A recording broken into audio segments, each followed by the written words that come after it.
Have you ever been confronted with large amounts of information at once? It can be an overwhelming experience.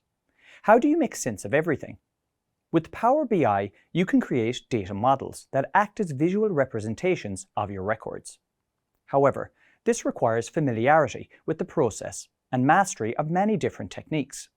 So, we've designed this course to equip you with the skills you need. Data modeling is creating visual representations of your data in Power BI.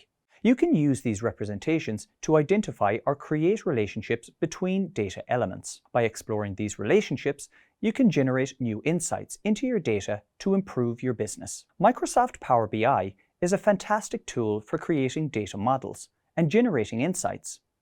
And you don't need an IT-related qualification to begin using it.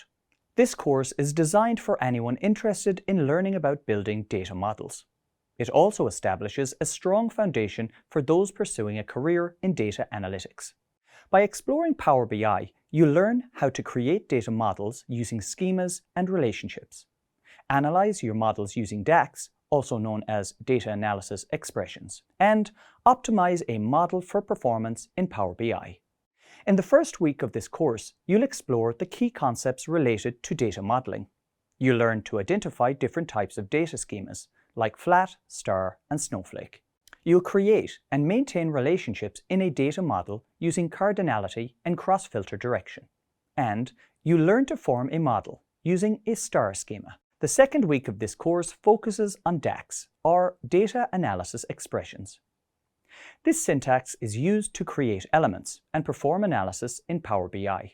You'll start by writing calculations in DAX to create elements and analysis in Power BI. You'll explore the formula and functions used in DAX and use DAX to create and clone calculated tables.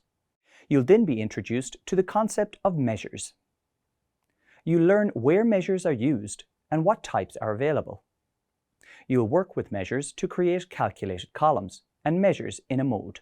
And you'll learn about the importance of context and DAX measures. Finally, you'll perform useful time intelligence calculations in DAX for summarization and comparison, and learn how to use these techniques to set up a common date table. In the third week of this course, you'll learn how to optimize a model for performance in Power BI. You'll begin by learning how to identify the need for performance optimization.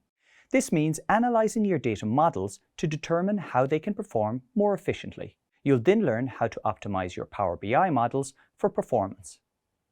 You'll explore different techniques and methods for ensuring that you're running efficient models, and you'll also learn how to optimize performance using DAX queries. In the final week of this course, you'll undertake a project and graded assessment. In the project, you'll build and optimize a data model for Adventure Works. You'll have to build this model from scratch and optimize it to run efficiently. Finally, you'll have a chance to recap what you learned and focus on areas you can improve upon. Throughout the course, you'll engage with videos designed to help you build a solid understanding of data modeling in Power BI. Watch, pause, rewind, and rewatch the videos until you are confident in your skills. Then consolidate your knowledge by consulting the course readings, and measure your understanding of key topics by completing the different knowledge checks and quizzes. This will set you on your way towards a career in data analytics and form part of your preparation to take the PL 300 Microsoft Power BI Data Analyst exam. By the end of the course, you'll be equipped with the necessary skills to work effectively with data models in Power BI. Good luck as you start this exciting learning journey.